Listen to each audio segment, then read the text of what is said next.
today, but signed another winger from Derry City. I assume would be third time lucky. Oh yeah, Duffy. We've signed McCourt, didn't quite work out. We took his replacement from Derry City, McGinn, didn't quite work out. What makes it going to believe it's going to happen with third time lucky? We can't just hold it against the guy because he's came from a club. And McGinn was a decent player for Aberdeen. Yes. But likely is he going to get a chance? Look how many wingers we've got now at the club. We must be almost at double figures. He's 20.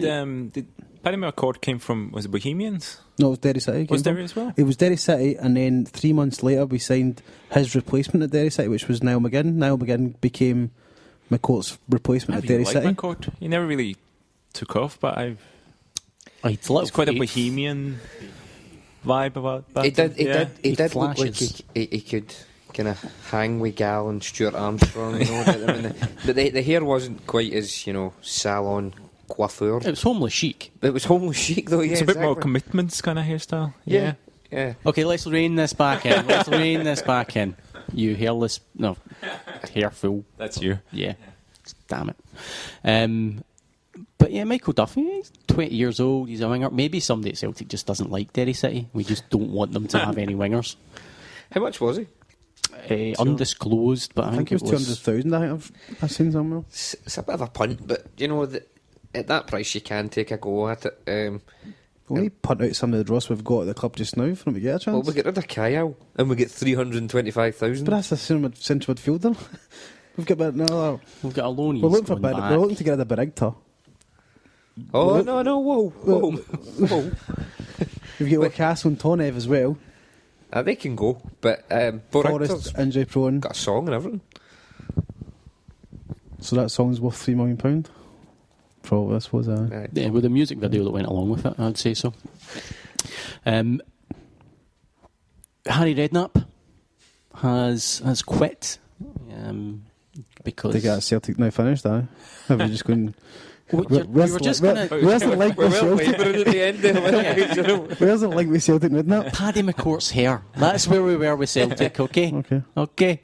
I thought we have mentioned the Inter and how poorly they've been doing over. Well, maybe that's our big finish. Yeah.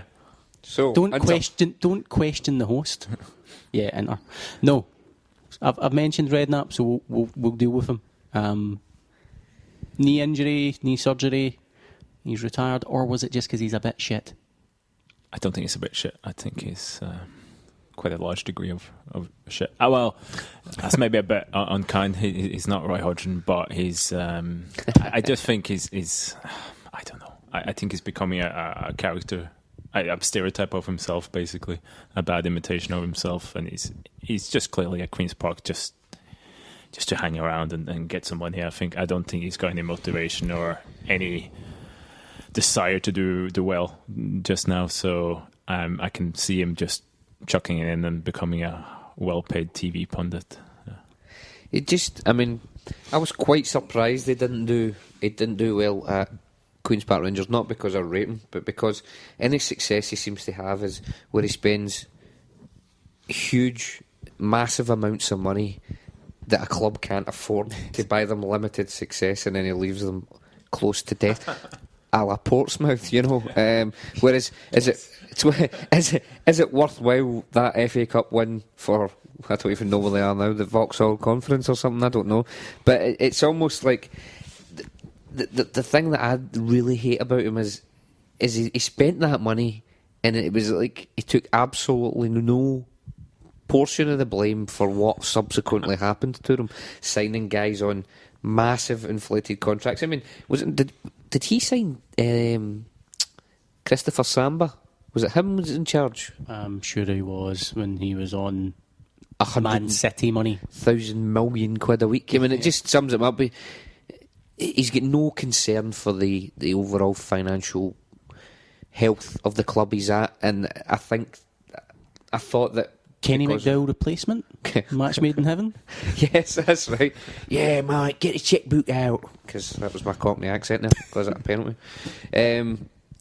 Basically, he is a shit manager, and you don't know where he'll go now. He will crop back up somewhere. I'm sure Sky or BT will be happy to open their chequebook for him and just give him a lot of money to talk shite. But would you tune in to watch or listen to Harry Redknapp talk about football? I think a lot of people would. You know they could get Terry Venables cheaper and he's the same fucking person. So maybe give them a call and let them know that. Yep, a little finder's fee for Chris Sermanni there. Old Del Tell. There's a few other things we're going to talk about, but I think we're running out of time here. It's getting a bit late. So a few weeks ago in the pod we talked about the resurgence of Inter Milan. We did. Yes. What's happening there? Chris Sermanni, Ciaran Harran, which one of you want to... I'll let Ciaran speak because he's been champing at the bit to talk about Inter. So, Well, I'll just get into them. the results. That's poor. The results now have been kind of going downhill over the last few weeks. I think that was their third defeat in 4 at the weekend. To, well, you could say lowly Sassuolo, but possibly not. But it seems as if the fans are getting their back, because after the game of Cardi, and I think it was Shaqiri, went over to, and they threw their shirts to the fans, but after being pumped 3-1, the fans weren't too happy and actually threw the shirts back at them. And then, which then ended up in a little bit of an argument between Icardi and the fans, and apparently Icardi said his knuckles rared by Mancini, saying, well, you can't be doing that. The fans are expected to show their disapproval of a performance, but you shouldn't be getting involved with them. You shouldn't, in fact, he's like, in the first place, you shouldn't even anywhere near them with their shirts. So it looks like the pressure is now starting to mount on them from the fans. They are still Serie A side, so it's still going to be a tough game, but we should feel a bit more confident, especially at home. I think we should get a result. I think it's also, just from Celtic's point of view, maybe the one match or the 2 matches for the rest of the season where they won't be viewed as the favourite. So that's quite a different kind of outlook than you're going to have in any of the other matches. So it'll be interesting to see how that is going to affect the game plan and how they're going to approach it, because, okay, you don't want to get humped, but there's no expectations there at all, especially with being Deila's first season, and the European games so far haven't been great, although I think he's not got enough credit for actually just getting through that group as well fairly easily. But it'll be interesting to see how it works as well. I think it'd be a nice little break in terms of the regular running of the season. Chris Sermanni, do you think Roberto Mancini will still be managing Inter should their results continue as they are when Celtic face? it's strange in terms of the expectations Inter have. I mean, we briefly talked about how close Serie A is from second downwards. They really aren't doing too well just now, but it's still feasible that they could, a second half of the season resurgence, they could perhaps secure that last Champions League place. Probably unlikely now given their form, but I don't really know what the new owner's a bit different from Marathi. Is he a bit trigger happy? I don't know. I don't really know what his expectations will be. The form of Mancini just now isn't acceptable. If it keeps going like this, it's entirely plausible that they will sack him again, but I don't know. I wouldn't want to guess just now. I'm not too sure, but it's good for us. That's what I'm looking for. The unfortunate thing is, I'm sure I remember, and I think I was one myself, that we played Juventus, where I think Juventus were doing quite poor at the time as well. We'll get a good result against Juventus. We end up getting pumped 5-0 on aggregate, so I think there's still that kind of the back of our minds. Today, the Inter as well, I think they were only able to register one of their new signings, so they registered Shaqiri today instead of Podolski, and I don't think Santon as well. I'm sure I read that somehow they managed to get to it. Oh well, Santon isn't the cup tied or anything, so he can go straight in. Yeah, he didn't. He hadn't played in the Champions League. They didn't register Osvaldo as well, as far as I know.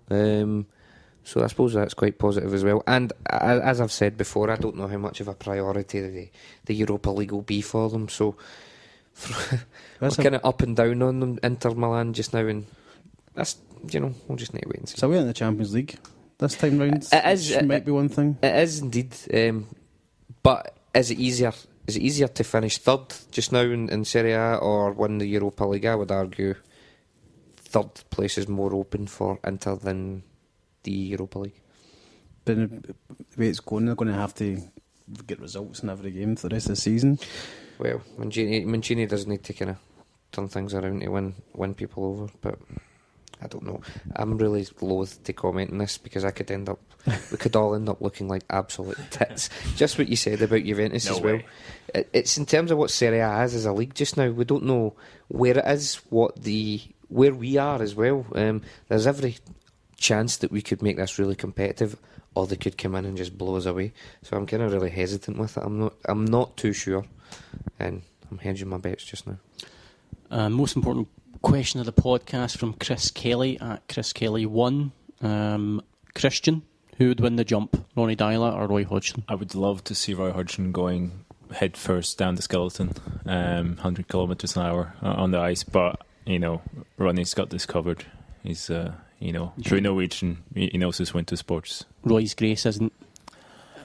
I mean, I'd love to see it. You probably have in the skiing and where you basically go straight down the hill to get the highest speed down the hill. I think it'd be good in that. Quite aerodynamic, Roy. But yeah, it's Ronny all the way for the win. And on that fantastic news from Celtic's point of view, Ronny Deila could take Roy Hodgson in the jump. We're going to leave you.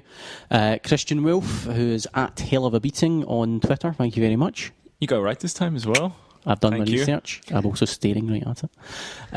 Chris Sermanni at I Am In Agreement. Thank you for your time. Thank you for having me. Ciaran Harran, texting away, who's at Ciaran Harran. Stay angry, and thank you. Thank you. I've been Chris Boud at the Chris Bouds. You've been listening to the 90 Minute Cynic podcast. You can read more at www.90minutecynic, Facebook / 90 Minute Cynic, Instagram, whatever that is. I don't understand it. But check them all. Louis can post pictures of his dinner. Yes. And annoy Chapman by the sounds of it. That's exactly what I think it is. We've also got a YouTube channel. Surprisingly enough, that's also / 90 Minute Cynic, I'm pretty sure. Check them all out, get them all liked, favourited, followed, whatever it is you have to do with them. And thanks for listening. We'll see you down the road.